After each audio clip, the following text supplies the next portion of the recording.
What's up, guys? Welcome into Packers Total Access. My name is Clayton. You can check us out on packernet.com. Find me on Twitter at Packers_access. Joined alongside Tim live in Green Bay. He's just getting a couple things buttoned up. He'll be joining us for the conversation. And as we got an awesome show for you guys and gals here on this glorious July 19th as we're on the cusp of training camp. I want to thank everybody who tuned in earlier today for the stream. Just did a random live stream, kind of covering the Anthony Belton contract, obviously him signing his rookie deal. But tonight, what we got on tap, we got a little pre-camp injury updates, trying to give you guys just a broader perspective of, all right, what does the injury situation look like going into camp? We got some players going to start on PUP list, others that may be healthier than we originally thought. We're also going to do a pre-camp preview, both offense and defense. I kind of shook up the depth chart a little bit, didn't do it in the particular order that I would list guys. Thought we'd have a conversation on where those players fall on the potential depth chart in the initial 53 that's going to be happening immediately following camp.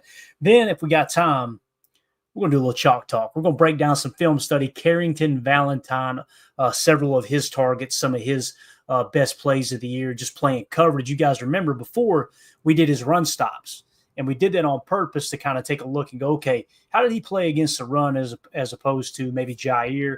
We showed he had a little bit more physicality, which is understandable being a younger player, right? So we'll get into now the pass coverage side of Carrington Valentine. So I'm excited about diving into that. Hopefully, like I said, everybody had a great day. Tim, how you doing, man? You ain't been to no Coldplay concerts, have you, my man? No, not at all, man. Just over here eating some leftovers. Sorry I'm late. Just making sure, man. Just making sure, dude. I see our boy got himself into some trouble, whoever that random CEO was that I think he was a CEO, I believe. You thought nobody was looking, right? Yeah, exactly. Boy, I tell you, that's a heck of a way to go down there, Hoss Cat, man. There ain't 15 minutes of anything worth risking everything. You know what I'm saying? And it sounds like he about to – not only he going to lose his lady friend, his real lady friend, not the side piece, but he's also going to lose a chunk of money, I believe. So that's terrible. Yeah, it is, Chuck. T's and P's of that CEO, whoever and wherever he may be right now. But let's waste no time. Get right into the first topic of the evening. Actually, let's hit this real quick before we get into the first topic of the evening. Our boy Edrin Cooper is ready to go, guys. I got to make sure this is muted. I don't know. There might be a copyright on music, but I love you got all these players, man. They're on yachts. They're in limos. They're hanging out. They're posting pictures next to Lamborghinis and Ferraris. And look at our boy Edrin Cooper here. You know, he's just the highest graded rookie linebacker in all of the NFL last year, right? Last ride of the year on Cinco Boy. So look at our boy Cowboy Coop. He's all decked out. Got the jeans, got the cowboy hat. People think he's a fake cowboy. You're wrong, boys. He's out there on Cinco just living it up. And he says, time for crap. I'll keep it family friendly here. Time for crap to get real now. Talking about the football season kicking off. So I just love this team, Tim. I love the fact that Matthew Golden and our boy Baron Sorrell out there on a boat fishing in Texas a couple days ago. Then you got Coop out here riding his horse. And, man, it's just good to be a Packer fan. Frosty must be in the paddock or in the stable or something. I think giving him a rest or something. It's good to see him out getting Cinco Boy some laps there. I love it, man. Yeah. No doubt, man. That's a beautiful paint there, too, man. That thing is gorgeous. So, yes, sir. Again, they build a little bit different up here in Green Bay, man. I just love how down-to-earth these players are that the Packers have drafted. Obviously, we talk about Quay Walker all the time. As soon as he got into Green Bay, I think it was going into his second year, he just put a random tweet out one day, said, hey, anybody got a boat in the bay? I want to go fishing. Like, just hit me up. That's pretty cool. We had people here locally ready to charter a boat if they needed to. just trying to help them out. I love it. Absolutely love it. All right, let's get into the first topic of the night, Tim. I thought it'd be important. Let's just kind of get a quick refresher on some of the injuries, okay? You know, some information came out in terms of players that are starting on PUP lists, all that good stuff. Now, I asked AI, hey, look, go get me a compilation. Just go find everything that you know on the Packers injury situation right now. So if you guys and gals see anything that's inaccurate or something you want to add to it, throw it in the chat. We'll try to mark it and include y'all as well. Here we go. Packers pre-camp injury updates. All right. Bullet point 1, 3 Green Bay Packers rookies were placed on the physically unable to perform or the PUP list at the start of training camp. 5th round defensive end Colin Oliver. Notice they said defensive end too. Thought that was interesting because, you know, we've wondered is he going to play stack back or a defensive end. That could be nothing, but I'm a firm believer of everything has a little bit of meaning to it. 7th-round cornerback Micah Robinson. We've talked about that a little bit, like, hey, what's his situation going to be like coming in as a 7th-round pick? And 7th-round offensive lineman John Williams, all due to undisclosed injuries. Tim, this kind of feels like why we haven't seen John Williams now, right? We were kind of wondering that, if you'll remember. It sounds like he might be battling some kind of injury. So those 3 players are expected to start on the PUP list. Just keep in mind, guys, they can be pulled off that list, right? Like, it's just one of those things that if someone's not 100% as you start camp, then, hey, throw them on the PUP, and then you can add 3 more bodies to that 90-man or whatever the limit is now with the latest CBA agreements. So what do you think about that, Tim? That list there? I'm not overly concerned, but that kind of gives us a little answer to John Williams, I believe. Yeah, especially with John Williams. Now we get some clarity, right? And then, it's a little disheartening to see Micah Robinson there, as well as Colin Oliver. And I love them listing him as a D end. I love that, because we're not going to tell anybody what our plans are. Right. And it's probably a precautionary move for all or most of these guys this early in the year, but it's never good when you got guys starting on the PUP list, right? I heard Quay was mentioned in those names as well. Little disheartening, but it's early enough that things can change. And like you said, to your point, they can be activated at any time. So we're just playing it cool right now, right? Yeah, for sure. Coach Lynn says red shirt year for John Williams. Kind of feels like that. Yeah. And, I remember, too, when we drafted Rasheed Walker in the 7th round, he didn't play a single snap his first year, right? To the best of my knowledge. I don't even know if he was active on game day. Then all of a sudden, bang, Bach gets hurt. The following year, I believe it was, Rasheed comes out. He battled with, was it Caleb Jones, I believe, for that left tackle spot, and he just took it and never looked back. So appreciate that, Coach. Yeah, I'm with you, man. Kind of does feel like a red shirt year there as well. So Colin Oliver missed most of his senior season at Oklahoma State because of a foot injury, participated in the Senior Bowl, but sat out all off-season practices, so that is worth mentioning there as well. John Williams started all 24 games at left tackle in his final 2 seasons at Cincinnati, but also missed all off-season practices. So it does feel like he's a true left tackle, although you know how the Packers are, Tim. They get him into camp, they're liable to play center. You never know, man. They're going to move him around to however they see fit there. So John Williams, obviously, a lot of reps at left tackle. Yeah, for sure. Best 5 on the line, right? We don't care where they play. Let's go. Exactly. Micah Robinson had a strong season at Tulane, took part in OTAs, but did not practice during minicamp. And there's a name we're going to mention here in a second that kind of catches my attention when we get into the depth chart aspect. We'll kind of save that for that segment of the show. But, yeah, Micah Robinson, took part in OTAs but did not practice during minicamp. Kind of makes you wonder, did he tweak something at OTAs? And then he wasn't available for minicamp. Also, could have been something that, hey, they were trying to hold him out as much as possible. So maybe we do see him the first week of camp. We'll find out coming up this week for sure. Undrafted rookie running back Amar Johnson, an All-American from South Dakota State, will begin camp on the non-football injury NFI list. Is that true? An All-American? Somebody fact check that for me. I think AI might be on the sauce, Tim. Hey, we'll take him. From South Dakota State alum in Green Bay. We'll take it, right? And I'm wondering too, is there a separate All-American because that was a lower class, right? That's not Division I, I don't think. I still call it Division I because I'm a boomer. But we'll see if somebody could check that. Holmes said, "Yep, there you go." Wow, that's wild, man. If he's talking to us, that's right, Clay Darrell, double confirmation. So there you go, man. We might have something in Amar Johnson for sure. Hey, I love it. Goody strengthening up that already strong running back room, right? I mean, you got Marshawn Lloyd, you got Josh Jacobs, you got Emmanuel Wilson, Amar Johnson here, UDFA. Gotta love it, man. Goody doing his thing to keep that running back room, firing on all cylinders. And, beginning camp on the NFI list is not the end of the world, right? Right. We can work through that. Definitely. Coach Lynn says, he was legit in college. I remember his PFF grades just being absolutely off the chart. We got Bates coming in with the facts here. It says Johnson had an All-American final season at South Dakota State with 1,222 rushing yards, averaged 6.3 yards, 30 receptions for another 233, and 15 total touchdowns. That'll get you in the conversation. Let's salute Gangster Goody again. Thank you, sir. And, with the way the depth chart shakes out at running back, Tim, you're going to have Josh Jacobs, right? You're going to have Emmanuel Wilson.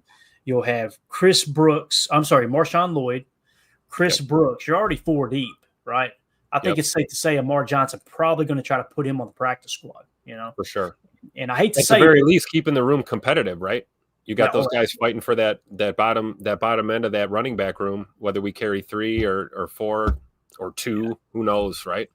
Right. Yeah.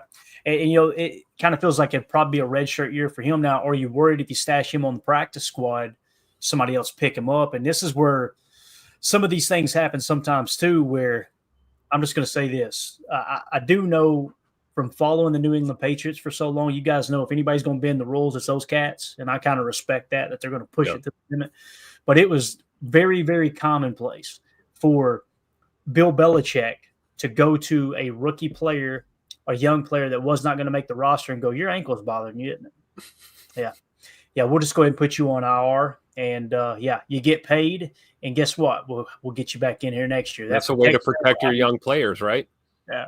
I don't know. We're going to go ahead and get Bates' comment off the screen real quick. We don't want to keep those stats up there too long. We don't want anyone to see what's going on with Mr. Johnson here. Yeah, Amar Johnson. He wasn't that good, blah, blah, blah. Somebody go ahead and clip it. Amar Johnson sucks. I don't know why he's on the roster. You guys, you're not interested at all. Don't even pay any mind.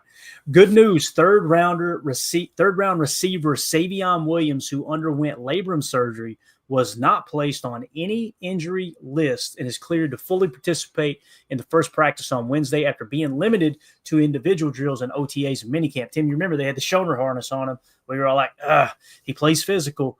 Sound like they got that squared away, and it was all precautionary to get him ready for camp.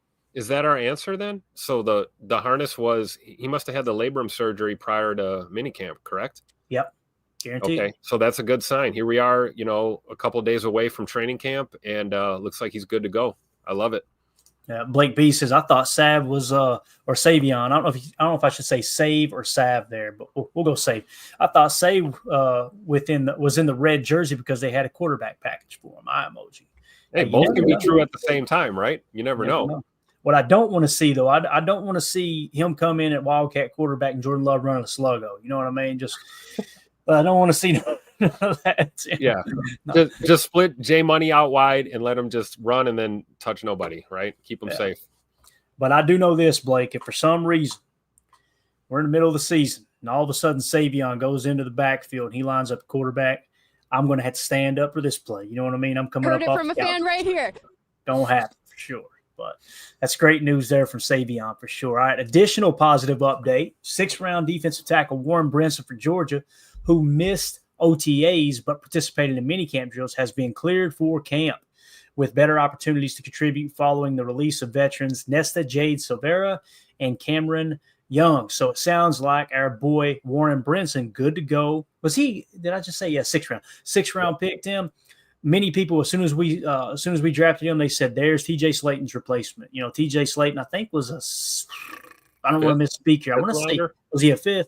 I know it was a later round pick. Me on that. Yeah. So, hey, Warren Brinson healthy. Let's go, man. That's going to be awesome getting him into camp for sure. And actually see what he's got there, man. And these are the fun things about covering the team and us going live on a daily basis during training camp, man. You want to hear Warren Brinson really impressive. Warren Brinson in the backfield all day. Warren Brinson seems to hold up well against the running attack. And we also want to kind of see where he's lined up. I know Tim's going to be out there at camp with a fake mustache on. He's going to be getting us all the inside information. So yeah, absolutely, man. I'm going to do my best to just hide inside the crowd and get some shots when I can, right?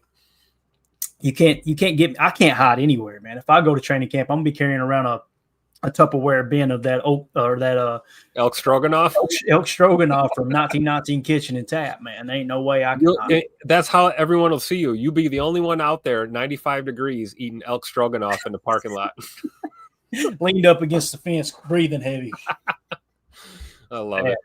All right, players on PUP or NFI can return to practice once medically cleared, possibly even before Wednesday's first practice. So even though we're listing these players that are starting on PUP or NFI, there's still a chance, Tim, that they could say, all right, this is just precautionary. And then come Wednesday, all right, they've been lifted or the restrictions have been lifted off PUP and NFI. So just keep that in mind. This is very fluid. It could change at any particular moment. All right. Yeah. So Coach Matt LaFleur expressed concerns about the mental readiness of Oliver, Robinson, Williams, and Brinson due to missed offseason practices, noting it will become evident in fast-paced situations. So obviously, he's just kind of making the obvious more obvious that, hey, these are rookie players, and they've missed significant time in the OTAs, the offseason program already. They're already behind the eight ball. You know, some people just kind of roll their eyes at that. Oh, is it really that important? That's what slowed Edgerrin Cooper down, and it took a few weeks for us to get him really acclimated to the system, is because both Matt LaFleur and Jeff Hafley said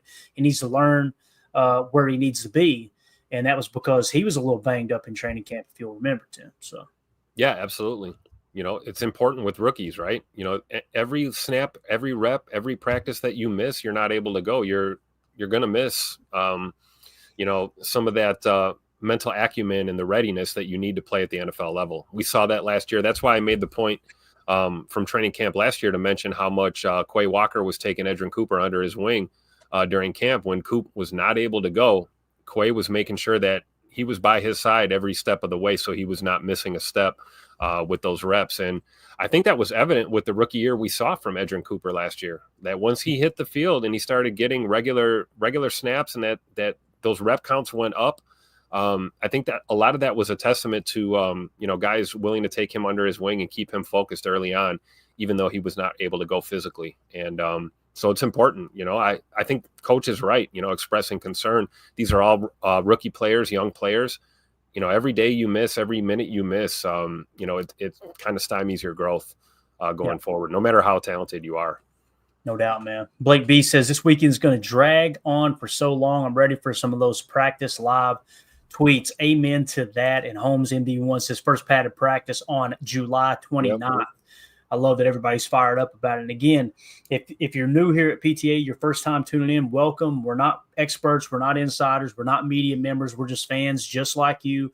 We go live daily. We're going to be covering everything that was just mentioned in training camp. We'll be giving you guys live coverage every chance we get. We'll give you all of the latest around Packers training camp. So make sure you hit that like button, smash like, hit subscribe, turn the bell notification on. That way you get notified every time we go live, like we did this morning. Actually did a quick 15-20-minute episode this morning. Just wanted to break the Anthony Belton information there on the details of his contract. So, again, just make sure you subscribe to the channel, and we appreciate everybody checking us out here at PTA. All right, Tim, let's move on to the next topic here, man. And, again, I did this kind of randomly. I went through and kind of looked at some different articles and depth charts and stuff, and I intentionally shook the depth chart up a little bit. Now, I'm not going to have starters sitting on the bench, right?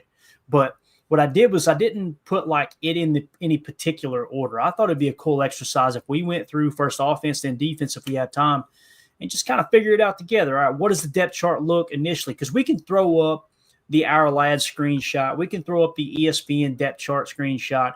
But when you do these exercises where you shake things up a little bit, I feel like it almost shocks your brain a little bit to go, wait a minute, well, no, we want him, and him at the top of the depth chart type thing. That makes sense. So let's just jump into it, man. Pre-camp depth chart glance. This one ain't going to look any different than you're probably going to expect, all right? Quarterbacks. Starter, Jordan Love.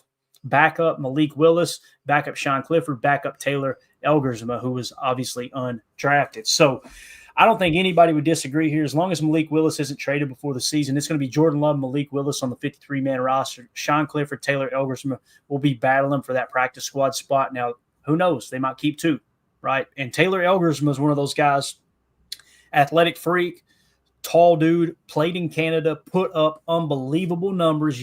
Keep in mind, it was in Canada where, maybe not the best football's being played, I think we would all say. Sean Clifford's a dude who knows the system. Matt LaFleur has always referred to him as a quote-unquote gamer, that he's just the real deal. He really likes him. Now, obviously, he didn't like him as much as Malik Willis. They went out and traded a 7th-round pick, and rightfully so. Malik Willis balled out last year when given the opportunity. But anything you want to add here? I guess the only question we have about the quarterback room, Tim, is Sean Clifford and Taylor Elgersma. Let's say you're only going to carry one on the practice squad. Do you feel comfortable enough bringing in a new rookie, Taylor Elgersma, to help run the scout team along with Malik Willis? And if one of the quarterbacks get banged up, will be your backup activated on game day. If for some reason Jordan Love, tweaks an ankle, misses a week, right? Do we feel comfortable enough with Taylor Elgersma as our backup quarterback, or should we stick with Sean Clifford? What do you think about it, man?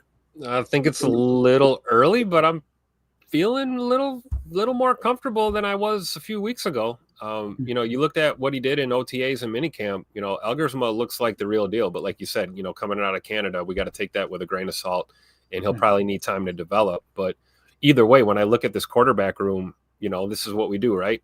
We draft, we develop, we make moves, we sign guys. We always have a stable of fresh talent. I think either way it goes, we're looking good. If Sean Clifford's your QB3, that's great. If Taylor Elgersma shows up, next week at camp and starts balling out and takes that role, hey, more power to him. This is a good position to be in for the Green Bay Packers. Like you said, bottom line, this is pending, no Malik Willis trade anytime soon here, hopefully. But even worst case scenario, if you had to move everybody on that list underneath Jordan Love up one spot, I think we're all right. Yeah. I really do. Oh, it is, Tim. We got breaking news. Let's see who it is here. Where's it at? I know I seen you in here too old for this. We have breaking news from him. He said, here it is right here, Tim. I think Jordan Love is the QB1 entering camp. What do you think, Tim? I think that's a factual statement. Yeah. I couldn't agree more. All right, moving along. Running back. We have a pretty good stable of running backs here. I'm going to tell you, I'm excited about these two. Emmanuel Wilson does not get enough credit for the level of football he's played while he's been in Green Bay, man. Ever since they picked him up off the scrap heap there from Denver, I think he's just been a solid, one of the best backups in the entire National Football League. But starter, Josh Jacobs, backup Emmanuel Wilson, backup Marshawn Lloyd. There's no way, if all three of those are healthy, any of those three aren't going to be on the roster. Now the question becomes, do you carry four? And if so, who would be your fourth?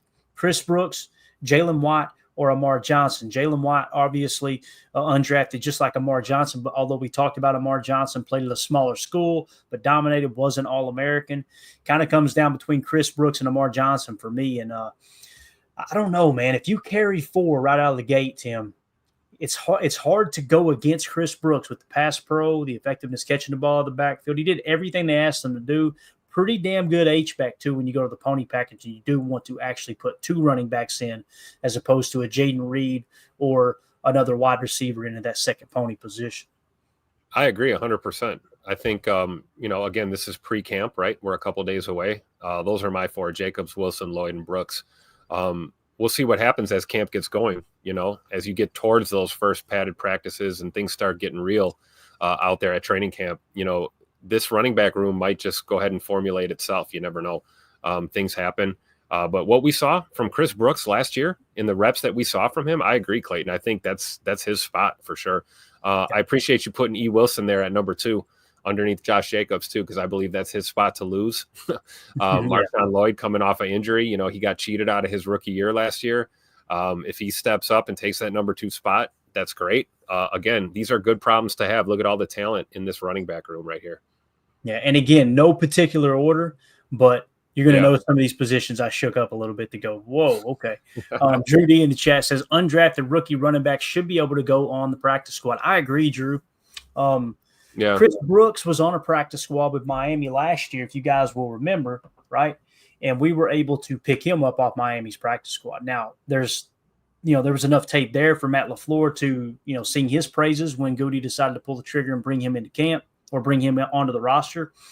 So the question now becomes, did he put too much film out there that someone else may try to poach Chris Brooks, right? So I think you're spot on there, Drew. I think we should, if we carry 4, it should be Josh Jacobs, Emmanuel Wilson, Marshawn Lloyd, Chris Brooks, and then stash Amar Johnson and or Jalen White on the practice squad. Definitely taking Amar Johnson over Jalen White, though, for sure. So, all right, let's move on to wide receivers. All right, so your starters, Romeo Doubs, Jaden Reed, Dontavion Wicks. People go, whoa. Matthew Golden ain't starting? Probably will. But again, just to kind of little exercise here, who's to say that the coaching staff won't go, man, we got to give these guys time to get acclimated to NFL speed and our playbook. Although we showed you Matthew Golden playing a lot of nasty splits, a lot of cheat motion, very similar offense down there in Texas with Steve Sarkisian. So with that being said, Tim, if we list Romeo Doubs, Jaden Reed, and Dontavion Wicks as the starters, barring any trade of Romeo Doubs, right, I don't think it's crazy to think that these guys in first quarter of the season are going to get the majority of the snaps in 11 personnel. What do you think there, man? Do you think Matthew Golden just soars right to the top out of the gate? I'll tell you what I think when I think about the receiving room. His receiving is tough. It is. I mean, how are we gonna whittle this down? But I think that's fair, right? Pre-camp, way too early depth chart. Rome, Reed, Wicks. That seems fair. You got Get Busy Bo and Malik Heath there. We all know Malik Heath is a dog. Hopefully he makes this team. And like you said with Matthew Golden, we all in our mind's eye want him to be that dude, right? We want him to be up to NFL speed as a rookie and compete for a starting position on this team, even if it's not necessarily week 1 or 2, as long as he finds his way into that starting rotation at some point. That's rose-colored glasses on, best case scenario. We have to be honest. You look at guys like Golden, Savion Williams, they've never played a down of football in the NFL. And time will tell what they really bring to the table. And everyone develops at a different rate. So I feel good about those 3 right there, considering we got Scoot, unavailable until hopefully sometime around my birthday this October, a little bit ahead of schedule coming back. So I'm good with Romy Rome, Bird, and Tay Wicks for sure. Got it. Packer Up in the chat said, no shot that they let their flashy wide receiver pick sit and watch. He will be out there week 1 in some fashion, barring injury. There's no doubt about it. He'll be out there, Packer Up. Definitely agree with you there. Because, I mean, that's just the way the rotation works in Green Bay. He's going to get snaps. Nobody's saying he's not going to play at all. We're simply talking about the large majority of the snaps. Like if we're in 11 personnel, similar to what we were last year, you're looking at 70 to 75% of the snaps will be in 11 personnel, 1 running back, 1 tight end, equaling 3 wide receivers. So what I was simply saying, or the question to Tim was, which 3 wide receivers are going to get the bulk of the snaps? Do we think that Matthew Golden will get more snaps than Romeo Doubs, Jaden Reed, or Dontavion Wicks? And I would say Tay Wicks maybe would be the outlier, right? If Tay Wicks doesn't take that step, if he in fact has drop issues or is struggling to get his footing, I would think really quickly Matthew Golden would get some of those snaps just to kind of throw the rookie out there and see what he's got. Right, and here's the thing too: you got to now think in terms of deployment, right? And to kind of side with Packer Up here, I think it's a good solid comment you made there, man. Who's going to play Z? Because our Z is Christian Watson. That's our speed Z, right? Jaden Reed's your F or your slot. Romeo Doubs has been your X. When Romeo Doubs wasn't on the field, you would kick Dontavion Wicks to boundary X, okay? So Dontavion Wicks played a little Z against Philadelphia in the playoff game. Didn't work out that great, right? The offense – you've seen the deep shot throw that Jordan made to him down the right sideline. Didn't do a good enough job fighting for the ball. I like Dontavion Wicks. I think if there's a chance he returns to his rookie form as opposed to the struggles he had last year, although he was still right around the 65 PFF grade, get drops cleaned up, I think he could be a fine receiver. But he's just not that traditional speed Z that Matt LaFleur wants in his offense. That's Christian Watson. And to me, Tim, that screams Matthew Golden. So I could see him getting more snaps than Dontavion Wicks because you got Jaden Reed in the F, Romeo Doubs in the X, and then, of course, you put Matthew Golden out there, speed over there on the right sideline for the most part at Z. I agree 100% for sure. I like Drew D's comment. I don't know if you can pop that one up. I put that one in the chat. Yeah, man. Rudy, Melton and Heath are going to struggle to beat out Hardman for wide receiver 6, in my opinion. Great point. I would strongly agree with Drew D there. And I love Malik Heath, and we all love Bo Melton. He's a fan favorite. Malik Heath is a dog, does the little things. But, when you look at the talent in this receiver room, McCall Hardman was signed as a free agent for a reason. And it's veteran leadership, it's championship experience, special teams contributor. You talk about a guy who could play multiple positions. You're talking about a guy who could flex to the Z or the Y, play the X, if we need to in a pinch. I think Drew D is spot on here. It's going to be tough for Bo and Malik there to make the squad, I think. But again, this is going into camp. We don't know what's going to happen here in the next couple of weeks, right? Yeah, for sure. So the one thing we do know is Christian Watson's going to start on the PUP list, so you kind of X him out of the equation, right? The question is, do you carry 5, 6, or 7 wide receivers? All right, so let's say Romeo Doubs doesn't get traded. So you're looking at Dobby, Reed, and Wicks. There's 3. Obviously, Matthew Golden makes it at 4. Savion Williams makes it at 5. So if you're only going to carry 6, right, Yep. you're looking at Malik Heath, Bo Melton, Mecole Hardman. It's tough, man, because Malik Heath will block someone to the water cooler. We've seen it, right? Yep. His strength is blocking, and believe it or not, EPA per target was higher than anyone else on the Packers wide receiver room, meaning he did the most with the least in his opportunities. Now, keep in mind, only like 90 snaps or something like that, right? Yep. Bo Melton, physical freak. He's actually faster than Christian Watson in terms of 40 time. They've been trying to cross-train him at corner to give a little extra added value. He's also a special teams contributor. Not that Malik Heath isn't, but that's kind of Bo Melton's claim to fame there. But Mecole Hardman, man, could give you a dominant return guy, right? If you decide to go in the opposite direction for Keyshawn Nixon, now that he is a starting cornerback, pretty much solidified there with the departure of Jair Alexander. So it's going to be tough, man. If I had to pick between those 3 right now, Tim, Malik Heath, Bo Melton, Mecole Hardman, I'll just say this, guys, injuries will probably decide this. The healthiest one coming out of camp will probably be the one that gets the spot. But I think I'd have to go with Mecole Hardman, man. I would, just because, the PFF grades have been really consistent. He's got Super Bowl experience, caught the Super Bowl winning catch, gives you some special teams on, offensive special teams, return ability, I should say, right? Yep. I think I would lean toward Mecole Hardman and then try to get those other 2 guys on the practice squad. I think there's a better chance of someone picking up Mecole Hardman off the scrap heap rather than trying to clear him past waivers and get him on the practice squad than maybe a Malik Heath or a Bo Melton. I agree 100%. Good problem to have again, right? This is what we're talking about. Because at the end of the day, if it's Bo, if it's Malik, or it's Mecole, you feel good about who that last receiver is, right? At the end of the day. And then, looking at our bottom of the depth chart, guys, Cornelius Johnson, Julian Hicks, 2 names right there that nobody watching this podcast should sleep on at all. 2 guys that could potentially step up as well in an already competitive receiver room. And those dudes being on the practice squad makes me feel good. And like I said, whoever that last one is, I think we're in a good spot, whether it's Bo, Mecole, or Malik. Yeah.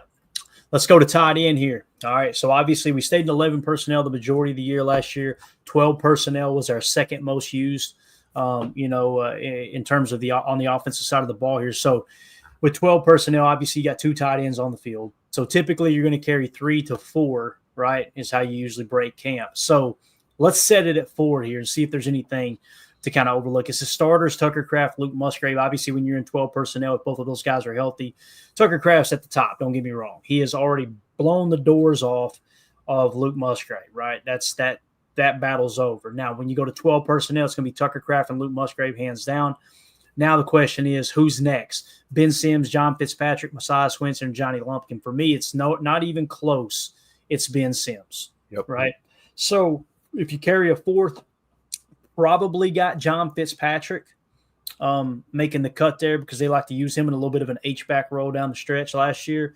Messiah Swinson and Johnny Lumpkin may end up on the practice squad. As you can see here, Messiah Swinson ended the year on the practice squad, I'm pretty sure. Johnny Lumpkin was on the practice squad early last season. So he's got a little bit of familiarity, but I think it's going to go Tucker Kraft, Luke Musgrave, Ben Sims, and there's a chance John Fitzpatrick makes the 53, but if they decide to only carry 3, put him and maybe Messiah Swinson on the practice squad. I think there's a chance Johnny Lumpkin, barring any injuries, Johnny Lumpkin probably won't even make it to the practice squad. I would agree. We've come a long way since, scratching our heads wondering if Tyler Davis was going to play football for us again. Feel good about the tight end room here. And I agree. It's Kraft, Musgrave, Sims, and Fitzpatrick. Those are my 4 for sure. Yeah. 2-0 for this says, I will keep my opinion about Musgrave to myself. Hey, like Mama used to say, right? If you got nothing nice to say, don't say anything at all. Listen, I want to be very clear on my opinion of Luke Musgrave too. I had him higher than Tucker Kraft on my draft board. It's obvious the Packers agreed with that. They took Luke Musgrave in the 2nd, took Tucker Kraft in the 3rd. Yeah. I personally, I hope he passes Tucker Kraft up this year. I really do. I don't see it. And I'm just going to say, from what we've seen with Luke Musgrave, hell of a competitor, dude out there playing with internal bleeding. I will always mention that when I go to defend Luke Musgrave, but I'm not going to BS anybody. I have not been impressed with his play on the field from a football standpoint, other than that toughness, right? So Now maybe he puts it together this year. Hell, maybe Tucker takes a step back. Luke Musgrave takes a huge leap forward, right? It's obvious they had a second-round grade on Musgrave at least and a third-round grade on Tucker, possibly a second-round grade on Tucker as well. But the one thing you do know, Tim, is they had Luke Musgrave higher on their board than Tucker Kraft. But Tucker Kraft, man, give me 85 all day long and twice on Sunday, man. That dude he's a dog.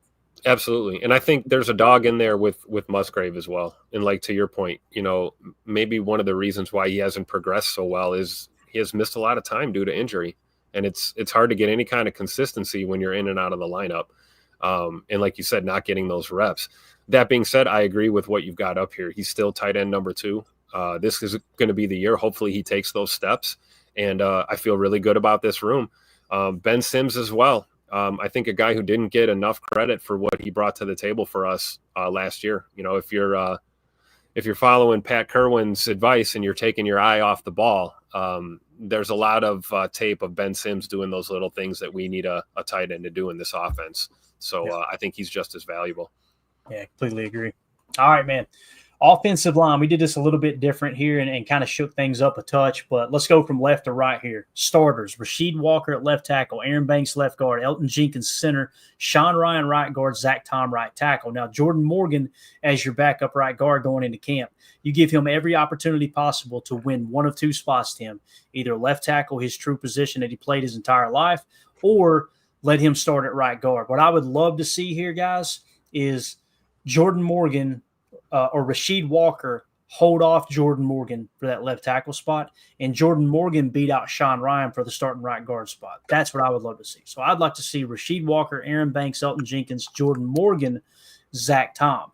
And then now that you've got our boy Anthony Belton under contract in camp now, I love the idea of Sean Ryan being the swing guard, if you will, and Anthony Belton being the swing tackle. I think that would be absolutely awesome. So that's how I would line this up. But now the question becomes 10, how many you carrying? 10, 11 out of camp, right? Somewhere around that number. So you got your starting 5 plus 2 being whether it's Sean Ryan, Jordan Morgan, and Anthony Belton, replace one of those as a starter. So you got Walker, Banks, Jenkins, Ryan, Tom, Morgan, Belton, right? So you got 7 right out of the gate. You need 3 more, right? 3 more. So if you're going to take 3 more, from this list, if John Williams is healthy, and again, we've talked about it might be a red shirt year, you may want to protect his rights. I don't know what he'll do in camp. I feel like Kadeem Telfort has the upper hand on Anthony Belton as the backup right tackle right now. And if Anthony Belton doesn't prove that he's ready to play right tackle, because he's another guy who played left tackle his whole college career, so did John Williams. I think Kadeem Telfort's another one you keep. That gives me 8. Jacob Monk you're going to keep as the backup center. That gives you 9, right? So that 10th comes down to Donovan Jennings, Tyler Cooper, maybe Trey Hill, Travis. I can hear Emilio screaming all the way from Tennessee right now, Travis Glover. Yeah. In a perfect scenario, Tim, what I would like to see happen is John Williams step up, impress at camp, and steal that 10th spot on the roster. Now, you may carry 11. I'm not saying they won't. I'm not saying they won't carry 12. I'm not saying they won't carry 9. But if we were to set it at 10, I'd love to see John Williams take that from everybody else. But as bad as I hate to admit it, I think that 10th right now is probably going to be Travis Glover. And again, it's just because we're going to have to hear Emilio all year long. If Travis Glover makes the 53-man roster coming out of camp, you're going to think that he was an all-pro left tackle or something. Get ready to go. It's coming. Tell him it's coming. What do you think, Tim? How do you see the offensive line? Though, if I were to ask you, just to make it simple here before we wrap up this first segment, 3 out of 3 guys, I'm going to make you choose one, okay? Travis Glover, John Williams, or Kadeem Telfort. Who would it be of those 3? It's tough. No. And not in a good way either. You're not like, oh, man, these are all great players. You know what I mean? It's just kind of like. I'm going to put on my GM/coach's hat here, and I'm going to say Kadeem Telfort. We've got enough invested in him. Hopefully he takes that step. That would be my first pick, Telfort. Got it. Hey, I think that's a reasonable pick for sure, man. Chase Green in the chat said Emilio would give Glover $10 million per, and he wouldn't bat an eye, man. Would not bat an eye. So that's just a quick glance at the offensive line and the offense in general going into camp. So what we're going to do now is we're going to go ahead and end hour 1. For those of you listening on the pod, we will see you on the other side for hour 2. Also, if this is your first time tuning in here on YouTube, just hang around, hit that like button, hit subscribe. We'll be going live daily during training camp. And hang around. We're going to dive into the defensive side of the ball. But everybody at the pod, we'll see you on the other side for hour 2. We appreciate y'all. For those of you listening on the pod, welcome into hour 2. The new people went, what the hell was that? Hang around, buddy. It gets weird around these parts. I'm just telling you right now. So, all right, let's start off with the edge room here, Tim. Obviously, at the top of the depth chart, you've got Rashawn Gary and Lucas Van Ness as your starters. Now, you'll notice Kingsley Enagbare listed above Brenton Cox. Again, no particular order. I just want to put that up there, mainly because Kingsley Enagbare's had a large majority of the backup snaps, right? So you got Brenton Cox, Aaron Mosby, Barron Sorrell, Deslin Alexander, and then Colin Oliver. Now, Tim, we talked about Colin Oliver before, just always a shoe-in, going to be on the 53. Now we're hearing a little bit of injury concern, right? Maybe it ain't nothing, but this is what we're talking about. There's a chance Colin Oliver starts on the PUP list, you know, coming out of camp. If that happens, then what are we looking at here? You know what I mean? Rashawn Gary, Lucas Van Ness, Kingsley Enagbare, Brenton Cox. There's your 4, Barron Sorrell's 5. If you carry 6, who's it going to be? It's going to be Aaron Mosby. It's going to be Deslin Alexander. Going to be Colin Oliver. If Colin Oliver's healthy, there's your 6 edge defender. And plus, Colin Oliver can play a little Sam, a little Will, a little hybrid stack backer. That's what you're looking for is these guys, just like Bo Melton. So making it hard to cut him out of the wide receiver room is what if he can play corner in a pinch? You know, that's valuable. So, yeah, I 100% agree. I would think if Oliver is healthy down the stretch here throughout camp, I think him and Mosby are competing for that last spot for sure. Mm-hmm. There you go. So, again, when it comes to that defensive side in the edge room, the top 4, they're top 5. It's shoe-in, right? Barron Sorrell, Brenton Cox Jr., Kingsley Enagbare, Lucas Van Ness, and Rashawn Gary. Yep. If Colin Oliver's healthy, he's your 6th. If he's not, I think you might just carry 5, Tim. And look to maybe activate somebody out the practice squad when you need it. You know, we talked about JJ Enagbare too. Like if that guy takes the slightest step backwards, there could be movement. You know, we'll just put it like that.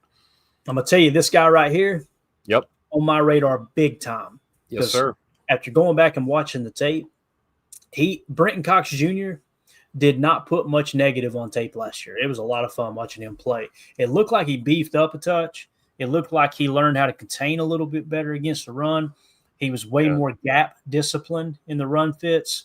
And then he'd get out there and get after the quarterback, man. I mean, you're talking about a guy who led the team in quarterback pressure percentage, finished with 4 sacks on far fewer snaps than everyone else, you know, in terms of the edge room that had the significant numbers. So going to be interesting. He is thicker than a bowl of oatmeal. All right, let's move on to defensive tackle, Tim.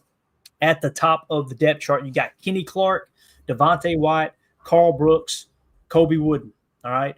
Now the question becomes, who else do you carry? There's 4 for defensive tackle. Okay. You got James Esther, Keith Randolph, Warren Brinson, Nazir Stackhouse. What it's feeling like to me is if he's healthy, Warren Brinson will be the 5th you carry. If you carry 6, it'll be Nazir Stackhouse.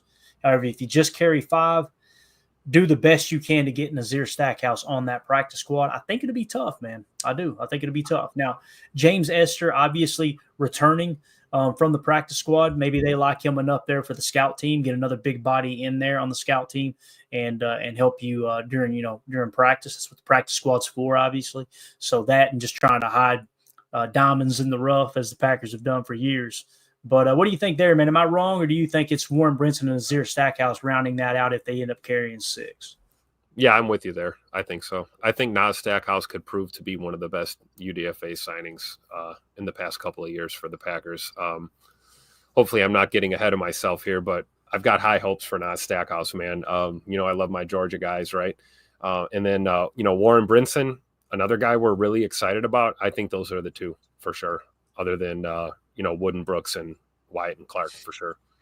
I wanted to go back if I could in time, and I don't think I can there. Maybe I can. I wanted to be able to go back at certain points for the consensus big board, and I don't want to take the time to do it right now, but if I could go back to the end of the 2024 season so you guys could see where Nazir Stackhouse was at the end of the college football season, that dude was like I mean, he was flirting with the first-round pick. I remember 2 years before he was up, like the year before he came out in the draft, people expected he might be one of the top defensive tackles taken in the draft. And did we ever figure out why he went undrafted? I know this about him. He's got narcolepsy. Okay, if you guys don't know what that is, narcolepsy is a medical condition. It's extremely scary. Is what that is. It's a medical condition where you can just at any moment randomly fall asleep. Now, y'all going to get a good kick out of this. All right. My grandfather had a form of narcolepsy, but I'm not making this up. Y'all hear my accent, think Clayton's telling tales. He got kicked in the head by a horse. That happened. And from that day forward, they said he'd be sitting at the dinner table eating. His face would hit the plate. He'd just crash out. Narcolepsy. Now, it was more of a physical induced, type of it. But with Nazir, obviously, I think it's something he must have been born with. I don't think it was anything that happened from an accident or anything when he was young. But yeah, they said he'd be sitting on the bench and just fall asleep. And I'll tell you what, I got $100. I know you got $100. Let's buy an extra case of smelling salt. Just put a box right there next to him and give him a spot on this team. Let's go. Heck yeah, man. 2-0 for this says, that's why everyone slept on Stackhouse. I see what you did there. I see what you did. That is terrible. That's terrible. So, yeah, there you go. I don't know if 2-0 for this is being serious or not, man. I don't know how to take people in the chat sometimes. He said, I have a form of it. That's from concussions. I think he's being serious there, and I think that's what happened to my grandfather, obviously out there working on farms. We know 2-0 for this is a veteran, so it could be, something from the military. Thank you for your service, sir. Yeah. Daryl in the chat says narcolepsy is not really life-threatening. I like what Packer it is if you fall asleep in front of a 350-pound lineman in the middle of a game. Packer up said, Daryl, it is if you're driving. LOL. No doubt about that, man. So Drew D says, my roommate had narcolepsy. He fell asleep at the movie theater and kept falling into the kid's seat next to us, and I couldn't wake him up. So I had to keep moving him over. Man, I didn't know this many people. I thought I was going to be the only person with narcolepsy experience here with family members and friends, but it sounds like it's touched everybody. Maybe we need to do our next charity thing for narcolepsy too. Hey, like I said, let's give away a case of smelling salt. Again, Nazir, I think that's probably why he fell. And it's not like teams were like, no way we're drafting him. He's got narcolepsy. I think it might have been something where you get 2 or 3 guys in the same tier. When we build our board, Tim, you kind of seen the horizontal board and tiers of players. If you've got a group of 3 defensive tackles, one's got personal issues, one's got narcolepsy, and the other don't have any kind of red flags, you're probably going to take that guy, right? Yep. So I think that's probably how he fell. And it's not a knock on him. Look, man, he can't help it. It's a medical condition. But how cool would it be, man? What kind of story would that be if the reason that absolute stud of a defensive tackle went undrafted, fell right in our lap, ends up going on to be one of our better players, and you're going to have that storyline tied with him throughout his NFL career? I think it's kind of cool, man. I do too.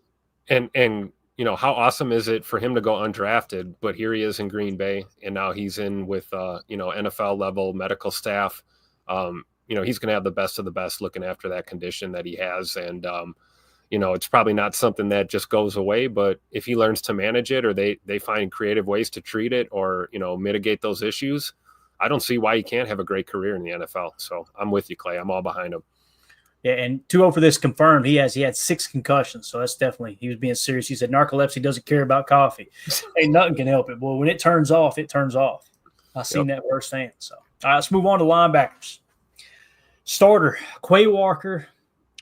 You like how I shook that up? Quay Walker and Isaiah McDuffie, your starters. Of course, Edgerrin Cooper. Let's go, man. Edgerrin Cooper. I think there's a decent chance that Edgerrin Cooper wears the green dot this year. I don't know if they will or not. He definitely beefed up, got up over 240. And, again, you think, Clayton, what's the big deal there? Why? Well, as you guys know, Will and Mike in our nickel 4-2-5 is very interchangeable. You hear me talk about that all the time on the show. When we do film breakdown, we point it out every time, right? But Edgerrin Cooper coming in the league, if you kind of got him as a will build, meaning, 225, 230 be fine. When you see a guy blimp up to 240, 245, start flirting with that 250 mark, Tim, now you're talking about a gap-destroying Mike linebacker by every definition of the word, and you're 4-3, put him right in the middle of the defense. I think there's a chance he takes that step, but there's also a chance, as we seen last year when Quay was healthy, right, you got to see him kind of take a step forward a couple times there late in the season. Now, somebody said that Quay was in a walking boot. Somebody confirm that for me in the chat there. Is Quay Walker in a walking boot? Does it sound like he's going to start on PUP IR? Because NFI I didn't find any. list. Is that what it was? NFI? I think he's on the NFI list, yeah. Okay, gotcha. So if that's the case, really shakes things up here. Now, I think he'll be ready for week 1, so maybe it doesn't shake it up. But Quay Walker, Edgerrin Cooper at the top, right? Probably Edgerrin Cooper, then Quay Walker at the top. Isaiah McDuffie, Tyron Hopper being a third-round pick, he's going to make it, right? Now the question becomes if you carry 5 or 6. If you carry only 5, Isaiah Simmons would be my 5th over Christian Welch and Jamin Johnson, all right? If you carry 6, I'm keeping Christian Welch over Jamin Johnson. I think it's reasonable to believe now that Christian Welch was available once again this year and Goody picked him back up, you can get either of those guys on the practice squad. I'm not sure you could get Isaiah Simmons over to the practice squad, though. So for me, I would carry at least, if everybody's healthy, Quay Walker, Edgerrin Cooper, Isaiah McDuffie, Tyron Hopper, and Isaiah Simmons. What say you, Tim? I'm going to be boring and once again agree with you 100%. Here we are with our annual training camp with Christian Welch in the beginning, in the building, and getting me excited about the Iola, Wisconsin zone, possibly making this team. And of course, he probably won't when it's all said and done. If they're keeping 5, I think it's Isaiah Simmons as your 5th. But, camp has a way of kind of thinning the herd. Like you said, man, sometimes guys tweak things. You have injuries, minor setbacks. I feel pretty good about a guy like Christian Welch squeaking his way onto this team. I don't think that you can save him on the practice squad. I think he'll get snatched up right away. Same thing with Isaiah Simmons as well. So I think one of those 2 names has to be your 5th stack backer for sure. In terms of the mic question there for Cooper, Ron Sample makes a great point. He says, do you want to put that on Cooper's plate? That could result in the sophomore slump. I think that's a very fair, way of looking at it. However, we seen on tape last year, Ron, he played Mike, right? We've seen it from time to time because it's interchangeable. We also seen him barking out calls to Quay Walker on the tape. Yep. So here's the way I look at that. He can either handle it or he can't. I think the team will do a good job determining whether he can handle it. Imagine – I got to watch my words here, Tim. We've been talking about Edgerrin Cooper. We've been mentioning him in names like Lawrence Taylor, Ray Lewis, people like that. And the reason being is because we in Green Bay have never seen a rookie linebacker come out and do what he did, right? I mean, it's stacked backer. Not even A.J. Hawk, and you guys know I think A.J. Hawk was a great linebacker. If he hadn't been taken in the top 5 – and he was drafted in the 2nd round, he would be one of the most beloved Packers in the history of Green Bay.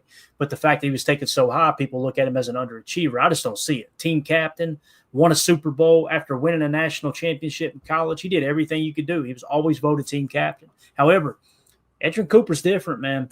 So the point I was making, Ron, is imagine if they would have approached it like that with a Ray Lewis. Or, Lawrence Taylor, it was different back then, obviously. But imagine if Ray Lewis are like, okay, we don't want to put too much on his plate. Then they wouldn't have been able to see right out of the gate, holy cow, this dude is a quarterback on defense. And on top of that, he's just an ass kicker. You know what I mean? So we've got that example right here. Look at Quay. They threw Quay into the fire as a rookie. Green dot. He was the mic right away. You can feel how you want about how he performed, but if he could handle that right away, I'm sure Edgerrin Cooper can handle it in year 2. Yeah. And here's the thing too, with people saying that Quay hasn't lived up to that 1st-round talent, that 1st-round draft pick, who's to say that if they didn't slap it on Cooper and he can handle it, maybe that unlocks Quay, that he gets that off his plate. So I think Ron makes a good point, I agree. So, I want to say no. I don't think it'll result in a sophomore slump based off what we've seen, Ron, because he was already barking out orders, this and that. The only difference if he wears the green dot is it's radioed into him.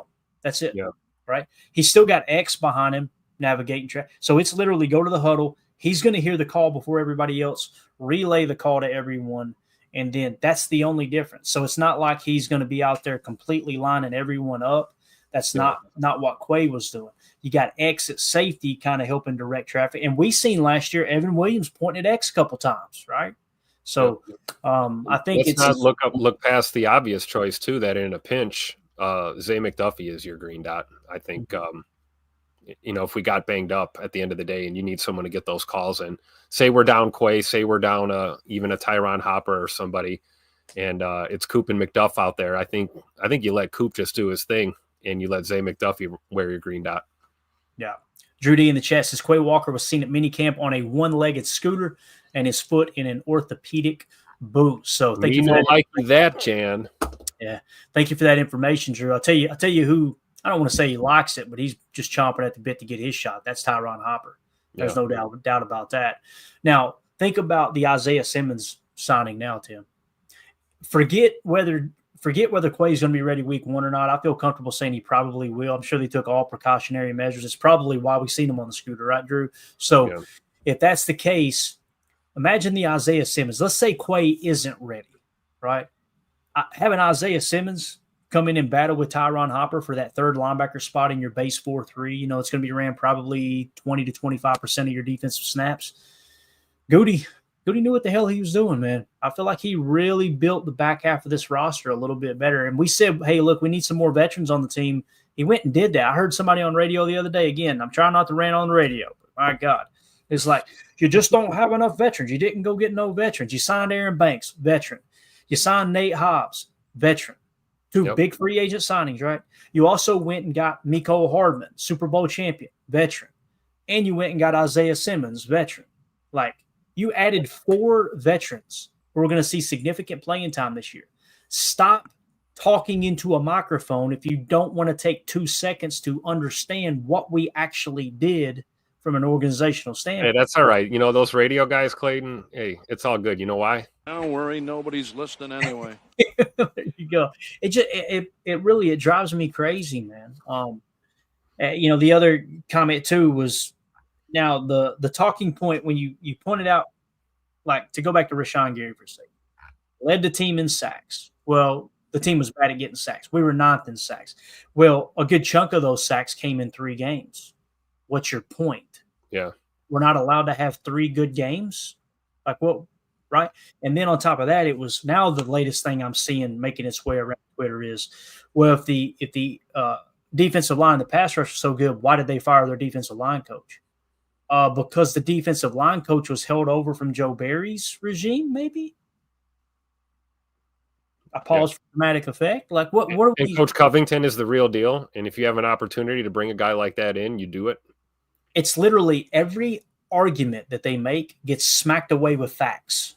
Yep. And now they're down to, well, they fired a defensive line coach because the pass rush was so bad. I can't take it. I'm just like, I'm moving on. I'm moving on with my life. So let's move on to cornerback since I'm moving on from that.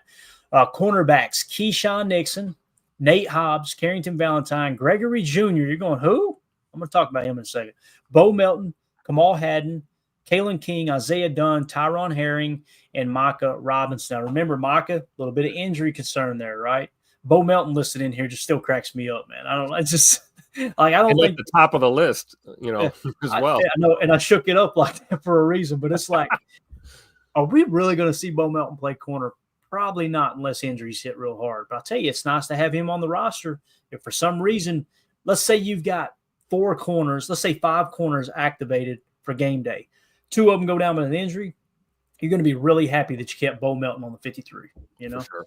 So something to think about. Now, with that being said, Gregory Jr., I think it was who? That's what I said. Bill Huber pointed this out, though, in one of his articles. We need to keep an eye on Gregory Jr. because he was signed before OTAs and immediately got time with the first unit. Micah Robinson, the 7th-round pick, didn't practice during the minicamp. So let's say Micah Robinson is healthy and makes the 53. He's already behind the 8 ball, which kind of goes back to what Matt LaFleur was saying about these young players, right? So Gregory Jr., so shout out to Bill Huber for pointing that out. And I thought that was a great – I'm pretty sure it was Bill Huber that I read that article on. We need to keep an eye on Gregory Jr. because he was signed before OTAs and got that time with the first unit. So he's already kind of a step ahead. I went and watched his tape earlier. I was going to put a little mini chalk talk together. Going to be honest with you guys. Wasn't much tape on our boy Gregory Jr., but I think they make a great point here, Tim, about that. So if we're talking corners, whether you carry 5 or 6 coming out of camp, Keyshawn Nixon, Nate Hobbs, Carrington Valentine, those are your top 3 corners, right? Next would probably be for me, Kalen King, Micah Robinson, Kamal Hadden. That would be my 6, right? And again, whether Bo Melton makes the roster or not, let's just kind of exclude him for a second. So if those are your 6, and your 6 being Micah Robinson starts on pup, maybe it is Gregory Jr. that makes 53. Man. Who knows? Maybe it's Bo Melton. Yeah. Hey, again, man, I was embarrassed to say it when we watched the last mini camp or whatever, and they had filmed for the DB foot drills, the footwork drills for the DBs. Boys, I'm telling you, I remember doing the show. I scrolled up, I believe, where you could only see the feet, and I said, "You guys tell me when you see the best one." And so, oh, that dude, hands down, he's got the best feet doing the rope drill, right? Sure enough, it's Bo Melton of all the corners that was in camp. So you never know, man. Never know. I'm trying to hold out hope on Kalen King, though, man. I really am. Me too. Micah Robinson had fun tape. He did. Yeah, a lot of upside with Kalen King and Micah Robinson, I think. But obviously, Micah Robinson dealing with a little bit of injury issues right now. I agree with you. Beyond our core guys, I would look to Kalen King, and then Kamal Hadden would be the next 2 names that pop up to me. And then you're getting down to, like you said, Micah Robinson, Isaiah Dunn, those guys. Either way, when you look at it this way, with Jair not being in the fold anymore, crazier things have happened. I could see Bo making this team as a corner. I really could. Yeah. Coach Lynn asks a good question. He says, is Gregory at slot, DB, or perimeter? The tape that I watched, it was very limited. He was in the slot. And what you noticed was him in on the run plays. That's the thing that kind of, usually you could watch a little bit of tape of the player and go, that's what he does well. Kind of felt like that's what he did well. So, yeah, to answer I'm with Coach. Hope he's a perimeter DB. Right. Well, guess not. We got our answer. we got a lot of slot guys, right? We need some boundary guys. Right. But that's the beautiful thing about the Nate Hobbs signing, and why I believe they kind of prioritized him over others is, he's best in the slot, but he can kick outside too. So True. Let's say Keyshawn goes down, gets banged up, right? And let's say that Gregory Jr. just balls out in camp. He makes a 53. Who knows, man? Maybe Gregory Jr. passes up Bullard for the backup slot spot. I doubt it. I feel a lot better with Bullard. I think he played best in the slot as opposed to safety. But It's going to be fun, man. Cornerback room, Tim. Keep an eye on it, dude. Oh, yeah.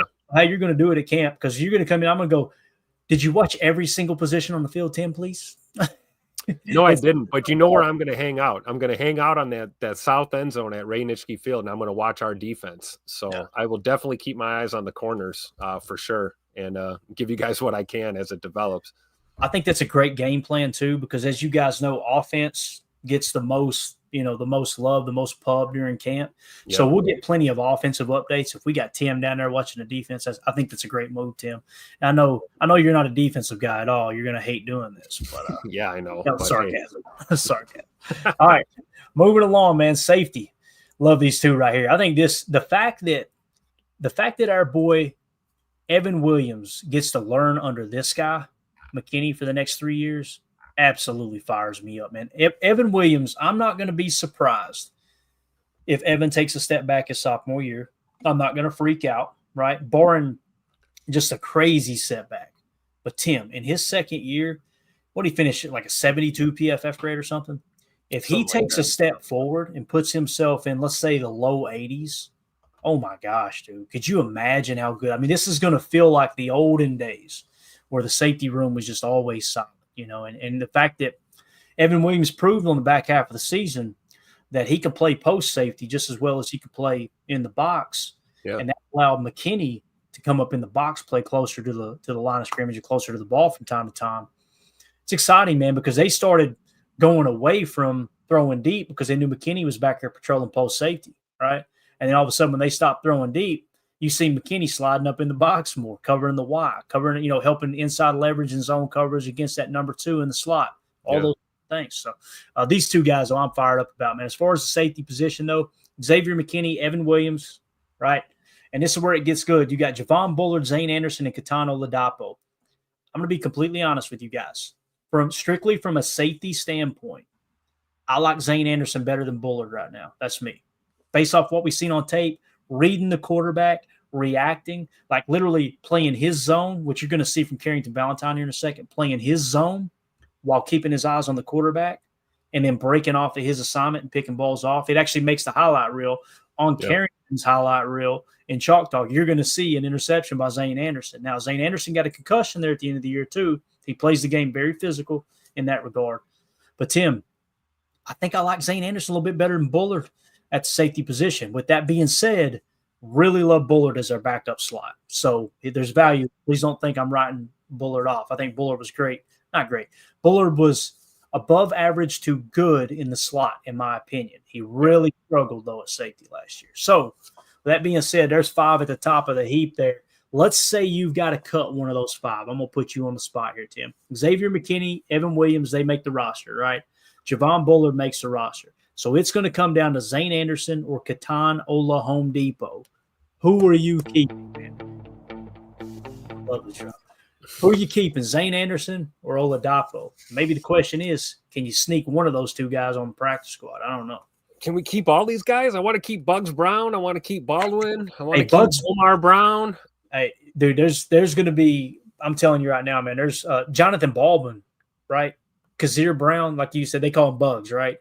Yep. And he's the dude, right? Wasn't he the guy, like his RAS was really wild? Am I thinking right? Was he like a bigger? I think so, yeah. Guy? Somebody look that up for me in the chat real quick if you don't care. Kazir Brown, KAHZIRBROWN. Kazir Brown. Give me his build, height and weight. But Tim, what do you think? If you had I've got a suggestion here. Mm-hmm. You want to hear my suggestion? Yeah. I don't think we cut Zane or Katan Oladapo. I think you convert Bullard to a corner. Just say the guy is a slot corner, and you run with X Williams, Zane, KT, and then Omar Brown that's your safeties. Yeah. You and Drew on the same page here. You said you could justify keeping an extra safety because Bullard is a nickel. That's exactly right. Right there with you, brother. Yep. But you guys, Drew and Tim, are avoiding my question. You have to choose between Zane Anderson and Oladapo. Who would it be, man? Oh, I'm taking KT. I mean, no disrespect to Zane, who, a lot of the fan base found out was a real person about 8 months ago. He's a hell of a player, special teamer, contributes. Like you said, he's got the tape to back it up. But there's a reason why we grabbed KT Oladapo, and he's seen limited reps as it is. My gut's going to go with the youth movement. I'm going to take Oladapo over Zane. And I think I would go – I want to go Zane so bad, but you make a great point, man. Yeah, it probably would end up being Oladapo if I put my own feet to the fire there. So Bates in the chat says 6'1", 223 was Bugs Brown. And I want to say going into the draft process, after they drafted him and we looked it up, I want to say some places had him listed at 6'2", and I was like, oh man, 6'2" at safety. That's exciting stuff. Like that. Probably closer to 6'1" than 6'2", I would imagine, or right around that mark. It looks like Drew D pulled the same measurements there. Thank you guys for that. Appreciate you, man. I love that we're having this conversation about our safety room, right? I mean, you talk about the legends that played that position in Green Bay. You're talking about Charles Woodson, Leroy Butler, Nick Collins. I mean, we've had absolute dogs in the safety room. And then, of course, the past few years prior to Goody flipping that room, it's kind of the dark ages for our safeties. And it's nice to see this room now, and you can see a future with the safeties that we have for sure. Yeah. 2-0 for this says only negative I give Zane is the injury history. I think that's a great point, Zane. Or Zane, 2-0 for this. I think it's a great point. Like, you can't make the club in the tub, and if it comes down to they both got the same grade, the same marks from camp as coaches or we look at it like, okay, when camp practice is over, the coaches are going to go have a ice cold brew chacha and call it a night. No, that ain't how it works. Every snap is filmed at practice, and as soon as the guys go home, those coaches are burning midnight oil watching the tape from practice, right? Let's say they got the same amount of marks, right? And okay, Zane Anderson, Katano Ladapo, they both mark out perfect. All right, tiebreaker, what's the availability been like? And that kind of goes back to the youth movement, right? We're talking about too. So it's going to be interesting for sure, though. Let's see here. Great point. I mean, we talk about Rome with the concussions, right? I mean, Zane Anderson's been concussed a few times too as well. So something you got to be keeping an eye on. Definitely. Coach Lynn says Bugs Brown is a linebacker, LOL. No doubt, man. He built like a backer for sure. And who knows, man? We may come out in camp and he plays stack backer. You never know, right? Thick. Moving on to specialists, it makes me so happy. Every time we talk specialist, Tim, I get so excited that we got a kicker. You know what I mean? we got two kickers, man. Yeah. And you got Alex Hale. Obviously, you'll probably look to keep him on the practice squad again. Daniel Whelan, punter, just dominant. Long snapper, Matt Orzik. I like Matt Orzik. I don't know why, but it seems like there's more fans than I didn't expect that thought he did not do a good job. I thought he did well, man. But Brandon McManus with Daniel Whelan holding. That's the other thing, too. We look at Daniel Whelan and the way, he weighs 6'4", 6'5", something like that. His RAS is through the roof for a punter. But we seen it last year. A bad snap, nothing for him to go up, Air Jordan, grab that thing out of the air, change level, punt it away. All that stuff, great. Strong leg, great placement, handles the snap well, big wingspan for bad snaps, all that. We never talk about his ability to hold on kicks. Yeah. I'm telling you, man, Brandon McManus and Daniel Whelan, probably the two unsung heroes on this Packers team, man. I agree. Great point about Danny Whelan, too. It's I guess a luxury would be the term to use when you don't have to have a guy like Malik Willis holding kicks for you. You don't need to put your backup, quarterback on the field to hold for place kicking. The fact that Danny Whelan can handle a bad snap as a punter and as a holder in the kicking game. Matter of fact, I mean, we're looking at this picture right here from McMoney's first game as a Packer when he kicked a game winner and walked off. You guys remember the chalk talk from that play? That was a bad snap, and our boy Danny Whelan got it down and got a good hold on it, and McManus took care of the rest. It's called being a professional, and gotta love it. Speaking of being professional, Deadfish says, how can we improve the long snapper position? Got to target one in the first round of next year's draft. You trying to get us canceled over here, Deadfish. Oh. So there you go. There is just a quick run through of the offensive and defensive side of the depth chart getting ready for camp. As you guys know, everything's getting kicked off as we speak, man. There are players in town already. And man, football season's here. I'm just so thankful for it, Tim. Yeah. Let's dive into a little chalk talk. You want to do a rapid fire chalk talk of Carrington Valentine from last year, man? Oh, let's go. All right. Kentucky's own. Let's do it. Let's do it. So here's the deal, guys. If you're new here, appreciate you tuning in to PTA. Hit like, hit subscribe. Make sure you hit that bell notification.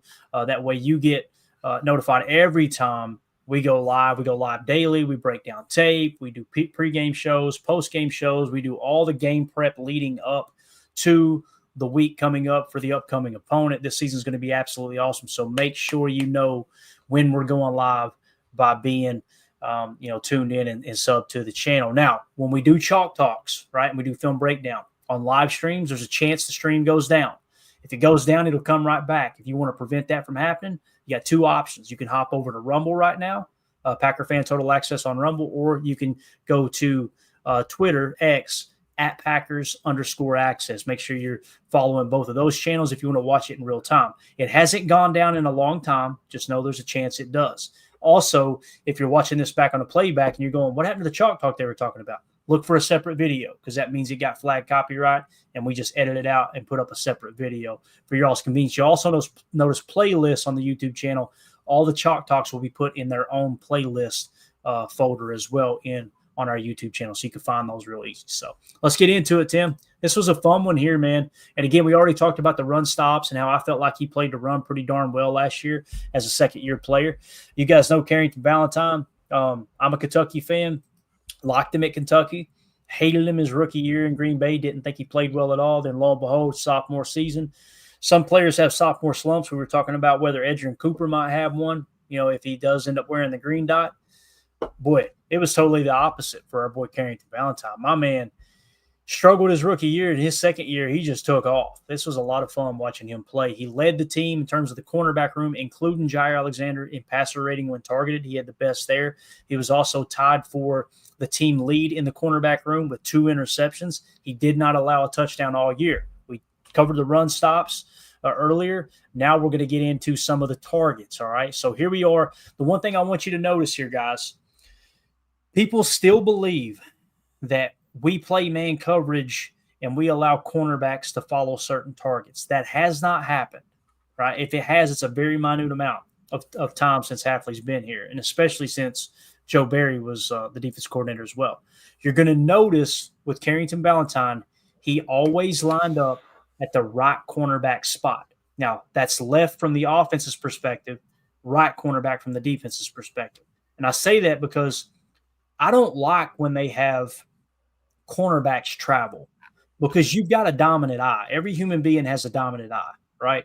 And there's some cornerbacks that their left eye may be dominant, right? It may be dominant, so you'll want to play on one side of the formation rather than the other. That stuff matters. So just want to point that out. You'll notice Carrington is always on the same side of the field, okay, when we break down his tape. So here he is lined up in the one at right cornerback. When we say one, that's your number one receiver, okay? Let me do it in the red so you can see it. That's the one. That's the two. You always count outside in 1, 2. So he's lined up over the one on the left side. Let's roll the tape. Now notice the defense they're playing here, Tim. This kind of looks like this might be a cover 6 look. So you got deep quarter, and this looks like deep half, although you'd have to keep an eye on this corner to see if he drops out and it's truly a cover 4 defense. But notice here, ball snapped, McKinney, I think that's McKinney, whoever the safety is, has got to pick up the 2 because they're dropping him, right? So now it's if and then. If the 2 breaks the 10-yard mark, then it becomes man coverage. So Carrington's already flipped his hips, and he's ready to go vert in case this guy presses McKinney, okay? So watch him flip his hips and just run with him, stride for stride, eye on the ball the entire time. Great play, batting it down and preventing a touchdown. Perfect leverage, too, by CV there. Great, man. And again, just you can see, too, he's watching the quarterback in case they break this thing off. He's ready to throttle it down and cover that as well. Yep. But just a great job getting back there and making a play on the ball and a deep ball here from Anthony Richardson. This might have been Alec Pierce. Kind of hard to tell here. But whoever number 11 is, y'all can check it, put it in the chat. So, again, you're seeing him in a deep ball here, and you've seen our boy McKinney had to hesitate because he knows he's got to be able to pick up the 2, right? And that's where the read should have gone. Yeah. Anthony Richardson. This is bad. You got to be able to hammer that down the seam right there. Yeah, because X ended up going to the boundary with CV there. Right. And you see him right there hesitate a little bit too. But luckily, here's the thing I want to point out. If CV misreads this and doesn't know his assignment, oh, it's a touchdown. McKinney's cooked because McKinney didn't make a decision either way, right? Yep. Hesitated. But again, you've got your second year, 7th round player making a play on the deep ball, on the go ball, man. Really, really nice play by Carrington there. Love it. All right, next play. We'll kind of go rapid fire here, keep it short tonight. Now we're against the Bears. Where's he lined up again, Tim? On the right from the defensive perspective. So he's at right cornerback, right? And he's lined up on the 1 out here. And let's watch this play. So they're inside the 10. Again, you've seen Bull communicating here with McKinney. They're trying to get something, filtered out here, figured out. So look, the 1 breaks inside. Watch Carrington, right? Carrington knows, okay, that dude's out of my zone. Watch his eyes, Tim. As soon as that guy leaves his zone, look at where he's looking for work. See the stripe on his helmet? Yep. He's looking over here. He's already looking for a crossing pattern, right? And he knows if and then underneath, Quay's got the guy underneath. So he can completely bail on this zone over here and do what we call going looking for work. And he's already picked him up. So with that in mind, let's start to play over. And I want you guys to watch him, okay? He's covering the 1. He runs across her. Look at him. Look for work. Yep. Strafe. Beautiful. Nowhere to throw that football. No. Beautiful. Yeah. He knows Cooper's got that middle area right there. That's why he can break off. I don't know exactly. If that was that Moore, DJ Moore, or whoever that was. Yeah. Number 2. Everybody just looking for work, playing it. Just great defense, man. There's nobody open, right? Great job by Cooper there to just step up, just enough to kind of make him think, step up, don't throw that ball. No. And again, this is what Caleb Williams does not do well. He does not read post-snap well. You see him just kind of – there's nowhere to throw that ball, right? And a great job by Carrington there, just pinching that route off, man. And what I love about Carrington here is using the out of bounds as an extra defender. So, Great job there. All right, next play. Once again, where's he at, Tim? Right cornerback, okay? And he's not man up, but he's looking to cover the 1, if and then, of course. To me, this doesn't look like man. It may end up being. Let's see here. As the ball snapped. This is against San Francisco, by the way. Ball snapped. Yeah, look, this is just kind of another quarter or another cover 6 look, it looks like. This could be cover 3, kind of shaping up for cover 3, right? Could be. Yeah. But this kind of looks like half, quarter, right? And that's what we call cover 6. And what that means, guys, when we say cover 6, if indeed it is, and I'm not 100% sure it is right here, it's cover 4 up here, cover 2 down here, okay? So look at him just kind of fading back. They're going to chop it down. I don't know if that's Debo or not. I think it might be Debo.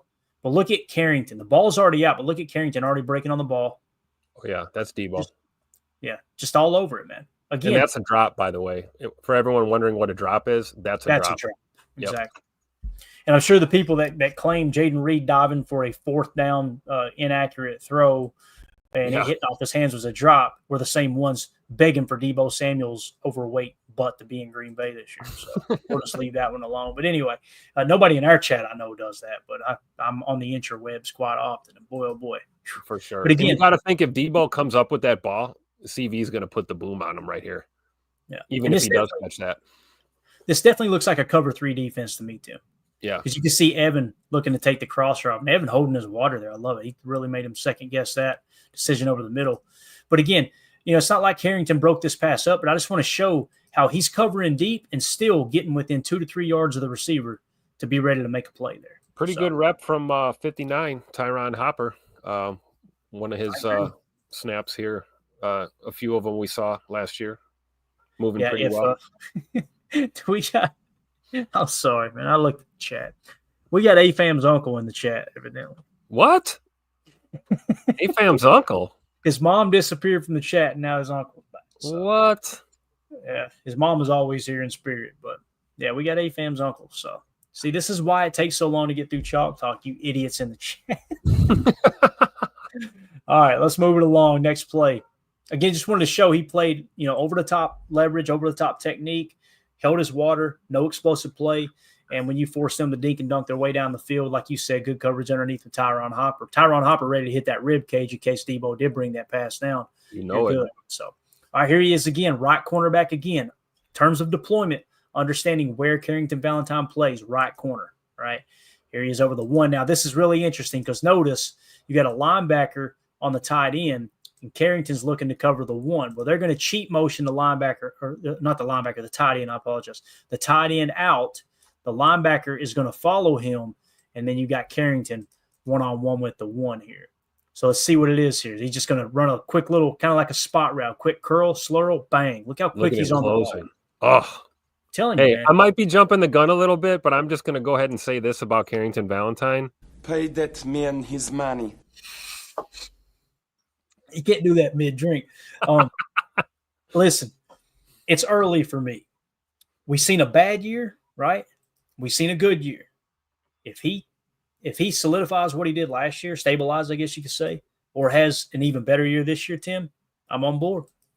Now, we don't have to worry about it for 2 more years, but I'm with you, man. I mean, it's what you're seeing on tape is pretty damn solid, man. Yep. People say, well, okay, you're showing a highlight reel. That's true. What about the passer rating when targeted? It was better than Jaws. What about the interceptions? He tied Ja. What about his health? He played way more games than Ja. Like he plays the run better than Ja. Now, I'm not saying he's a better cover corner than Ja, especially in Ja's prime, but it's just worth mentioning to this point, the numbers check out, the tape checks out, and he's the highest PFF returning grade in our cornerback room. Everything across the board just kind of lines up. That's what we mean when we say PFF isn't everything. The tape, to me, is everything. You want to know what happened?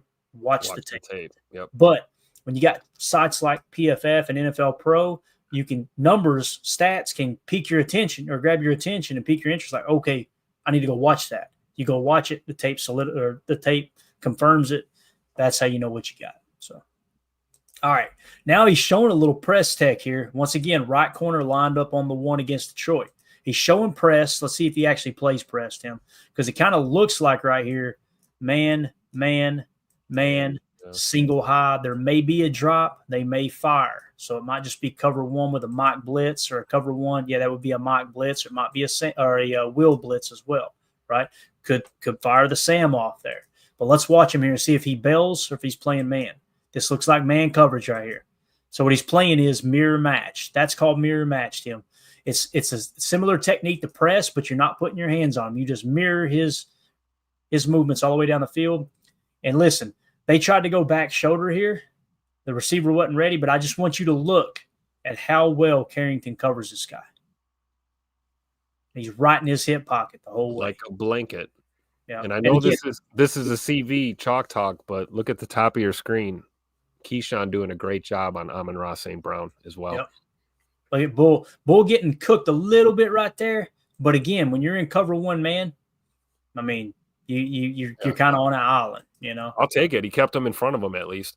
Yeah. Carrington, though, man, just in the hip pocket. Yeah, all over it, stride for stride. Yeah. All right. Next play. Once again, you're going to get tired of hearing me say, right? It's on the surface, it looks like cover one man. We're up here pressing, right? This guy looks to be walking up, maybe pressing. Carrington following the one out. You got a single high look, or what we call middle field close look. Let's see what they end up running here, though. Might end up breaking off and playing zone. It could be match. Let's see if we can pick it up. So look, a little press. See him smack him? Yep. So we got a little press up top. Now he's going to bail. Just press and bail, right? This looks like it's just zone. I don't think it's man. So what we're playing here, Tim, looks like a cover 2 zone. All right, and what that means, Eric Stokes got absolutely cooked by DK Metcalf on the bottom of your screen. with a cover 2 zone, probably some match principles, probably similar to red 2 that Bill Belichick ran. Deep half, right? And then everybody's kind of playing underneath, right? He's probably playing curl flat, curl to the flat if you need it. Could be just playing spot drop, hook curl, deep. Right? Yep. Yeah. Curl flat. Top look here. So again, focus on our boy up top in Carrington Valentine, right? A little smack. Now he's going to bail. But look right here. Ball is on the quarterback, and he just that little bit of press at the line of scrimmage. The ball is out, and look at Carrington. Here's the ball right here, guys. Right, it's already in the air. Look at Carrington. Eyes on the quarterback the whole way. Sees it the whole way. So he jams him at the line of scrimmage. They try to go with a fade. He's in perfect position. Should have been picked off. But still a great job, a great play on the ball there. As you can see, absolutely. Lines up, looks like man, ends up being zone. Now, what you're seeing here is a little match principle, though I will say this. He's matching the 3. The backer is matching the 3. What that means is if and then, okay, with this match. The tight end, who is the 3, if the 3 goes vert, now it becomes man. If the 3 goes vert, the Y goes vert, it becomes man coverage and essentially turns into a Tampa 2 look. Deep middle, deep half, deep half. That makes sense? So has nothing to do with Carrington. It just caught it here on the backside. So he flips his hips and goes. Carrington, you can't play that any better, guy. Let me give you an example here. This is perfect. This, Tim, is how you play press, curl flat, right? Yep. Look at him in position, eye on the quarterback, everything. Yep. This is how you don't play it. Look at Eric Stokes. Somebody come look at this. Thank Eric God Stokes, we had a safety on the shelf. Telling you, Eric Stokes ends up on the outside with his hands around the waist of DK Metcalf. Now, is it easier to cover, or is it harder to cover DK than whoever Carrington's got? It's possible, right? Also, noticing this on the tape too, Tim. This could have been cover 6 match, deep half. See how he's kind of hanging out towards the quarter. And then you got Carrington's going to bail out, but nonetheless, I think it's deep half. Because if it was 6, Tim, instead of 2, he would have went right here. And you'd have probably let 45 just let him go. So this was definitely cover 2 match is what it was. So, okay. But again, Carrington, great play on the ball there. All right, let's move it along. Next play. I see Coldplay getting mentioned in the chat again. Congratulations. All right.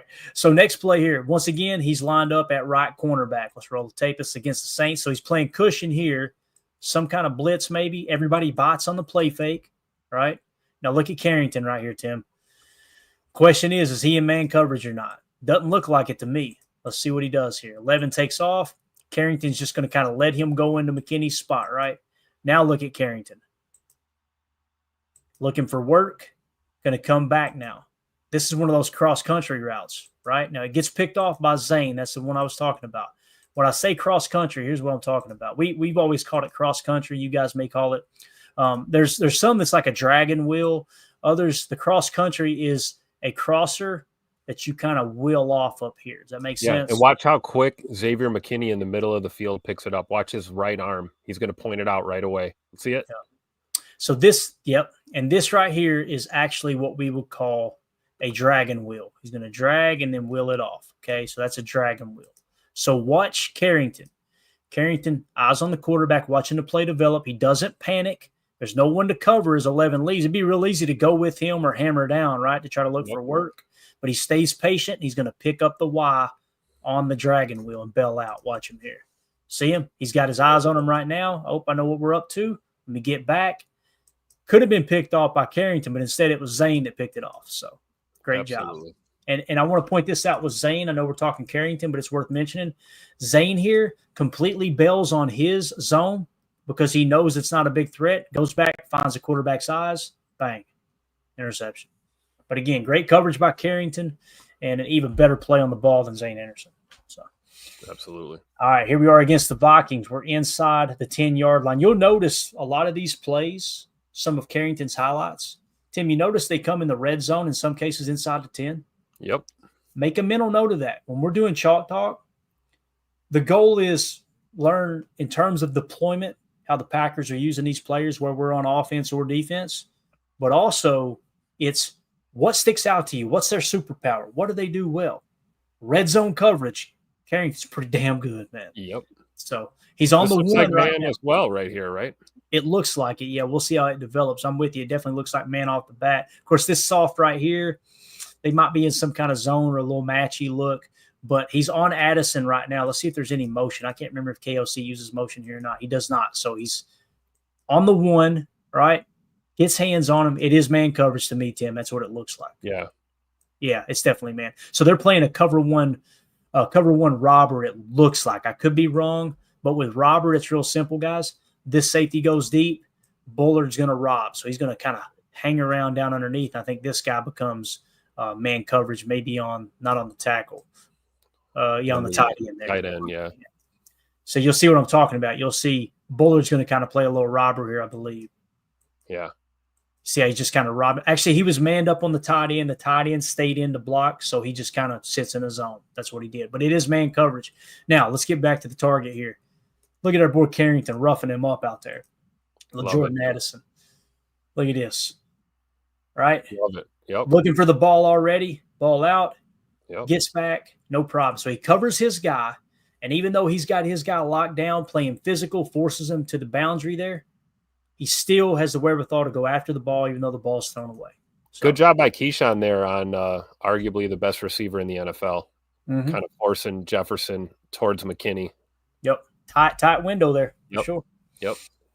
All right. Up next, he's back at right cornerback again, he being Carrington, lined up in the one. All right. So when it comes to the tight end here, looks like it could be here or here. It looks like McKinney's got eyes on the tight end to me. I could be wrong, though. If that's the case, then you probably got a match or a man down here. Let's see what happens. Watch Carrington. Backpedal, not panicking. He sees the out route. Watch him already break. Bang. Oh, a little double move. So now it's a double move, right? If and then he knows as he sees him chop this down and flip his hips and goes back inside, guess what? He's off the hook now. So this guy's got the receiver now. Let's see if Carrington bails here. And this is just good awareness if he does. Yep. See him go look for work. Look how quick he turns, too. It's so smooth, man. It's so fluid. It's a 7th-round pick. Yep. It's so fluid. And look, get him back, getting the interception. Guys, that's if and then right there, man. And reading the quarterback's eyes, right? Yep. Like thank goodness, because is that Stokes getting cooked again? No, I think that's actually – is that McKinney? Just keeping him in front. Yeah. Yeah, and that's a tough play for McKinney. I'm going to explain why. Because this is definitely like a match defense. If the tight end goes vert, this becomes man coverage. Well, guess what? McKinney's got to protect the biggest part of the field. So he's going to force him to the boundary because that's a tougher throw for a quarterback to make and an even tougher catch in a tight window on the sideline. But again, if and then, right? And what it is if this guy breaks in, if the one breaks in, then this becomes man coverage. Carrington knows that. As soon as he sees that receiver flip back inside, he's already getting back because he knows McKinney needs help playing. He's playing post leverage on the 2, which is the Y.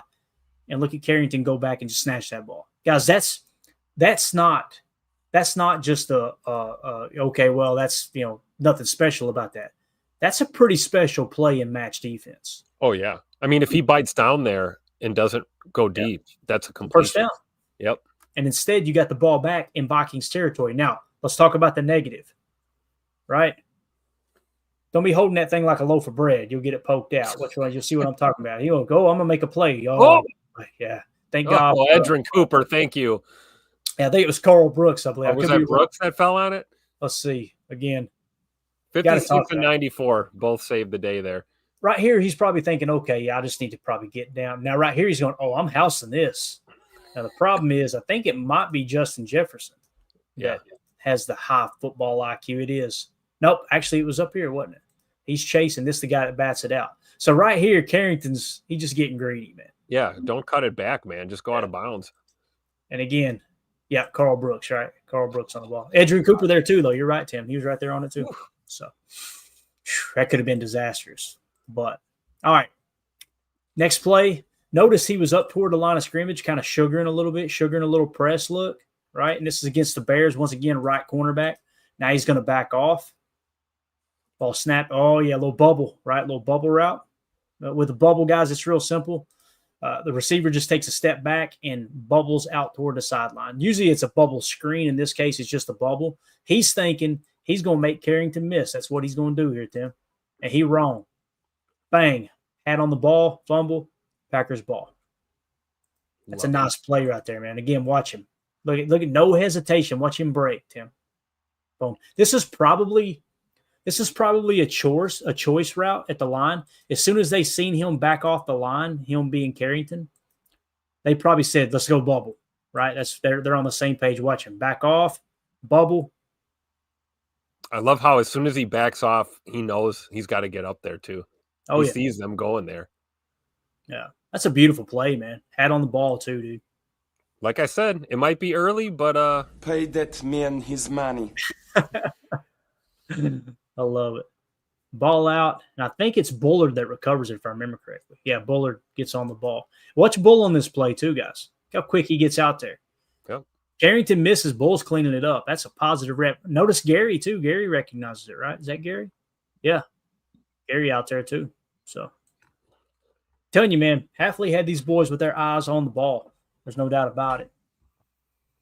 Big play there. See if we got one more. Is that it? That might be it. That's it, Tim. There you go. Carrington Valentine. Again, we hit the run stops earlier. We hit some of the short pass stops as well. These were some of his targets. Making a play on the ball. You've seen 2 interceptions. I believe we got both interceptions in there. Yep. You've seen another one that got dropped. He should have had 3 picks last year. I'm not saying that Carrington Valentine's an all-pro. I'm not saying he's Pro Bowl caliber yet. All I'm saying is if you go watch his 2023 tape and then watch his 2024 tape, his 2023 tape, looking like a solid starting cornerback. The reality is passer rating when targeted suggests he was our best corner last year. Interceptions suggest he was our best cornerback last year. Touchdowns allowed suggests he was our best cornerback last year. And all leading you to answer the question as to why we didn't give Ja that money. Yeah, and that's the thing though. Tim, it was $6 million, right? I know. It shows how much they believe in CV for them not to drop the $6 million to keep Ja here. Clearly they feel good about Carrington. Yeah. I mean, that's what I'm thinking, right? Yeah. And see, this is what I keep coming back to. 2-0 for this is, so you're saying that Jair wasn't our best cornerback? I can't, to quote Ricky Bobby, I'm too drunk to taste that chicken. I can't do it. I can't bring myself to say Carrington was better than Ja last year. I was in Tennessee when Ja took the pick 6. But this is why it's important to understand what the play call was. When we watched it back on Chalk Talk that Tuesday when we got back from Nashville in studio, he broke completely off of his assignment. I guarantee you he got a -2 on that play. Yep. So it's like it worked out. It's just like in Philly week 1. He got his other both interceptions that Jair had. Both interceptions Jair had last year, he broke off his assignment to get the interception. There's a reasonable, unless I'm missing something. We remember those, but how many times do we remember him breaking an assignment and it costing us? Right, exactly. Wow. Yeah. In that same game, week 1, A.J. Brown cooked him because he bid on a double move and didn't play with the proper leverage. What you're seeing in the difference with the way Ja was playing in this defense when healthy in Carrington is Ja would play aggressive underneath and try to rebound with athleticism deep, and he got cooked. With Carrington, He's playing conservative up top and aggressive underneath when he needs to. So it's like it's flipped. And Tim, man, they might have sat down, exit interviews. Think about this, guys. We're putting this whole puzzle piece together here. What exit interviews, the media said they went to talk to Ja, and Ja said, I ain't got nothing good to say. I ain't saying anything. I ain't speaking to y'all. I'm not even going to be here next year. That's what he said. Now, that was after the exit interview, to the best of my knowledge. If you guys heard it different, let me know. I think it was after the exit interview. So if he goes in the exit interview and they tell him, listen, bub, it's going to take a lot to bring you back next year. I don't think we're going to do it. If that's the case, maybe this was the plan all along. Could be.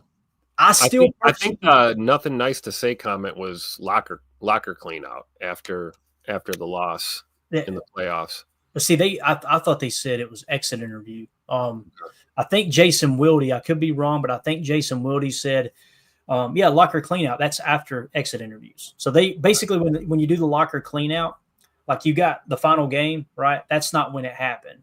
It happened after exit interviews. Then everybody goes and cleans their locker out and they're out the door. That's the way I understand it. I could be wrong. You guys correct me, Tim. You might be right there too. But regardless, it kind of feels like, I know this, Rob Domofsky, guys. I know some people don't like Rob. I've never had a bad experience with him personally. I'm just being honest with you guys as a fan. And I'm just a fan. I ain't nothing, no different than anybody else in the chat. But I've never had a negative experience with him.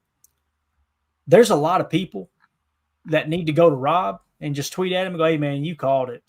Yep. My bad. Because there were people saying he's trying to run Jair, blah, blah, blah. And then when they thought Jair was coming back, I know one particular guy on Twitter that I absolutely can't stand, and he was just, it's stupid to think that Jair's not returning to Green Bay. And he's just all on his high horse, doing his thing. Boy, he not one of these people that went back to Rob and said, hey, man, you called it. Because what Rob said was, there's a 99.5% chance Jair's not back because they don't want him back. And I went, I didn't go at Rob, but I was thinking, no, they want him back at the right price. Guys, $6 million, you can't get a much rider down here in Kentucky. We're going to say it like that, rider price, right? Yep. Man, I think Rob knew right out the gate he had a good source, and they're like, they are done with Jair. And what did he take in Baltimore? 1 year, $7 million or something? It was right at 6, from what I understand. Now there's some guarantee stuff, but I do know this. It was confirmed, okay? Confirmed by Jair's dad. Now, if you want to say Jair's dad's lying, that's totally cool. I get it. But Jair's dad said they would have stayed in Green Bay for the same deal he got in Baltimore. But they being Jair and his family would have stayed in Green Bay.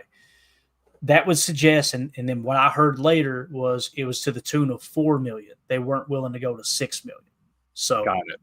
That's where I differ. I'm like, okay, if he wanted to be in Green Bay, what's it going to hurt to get him back for $6 million? That's why I was kind of on that train.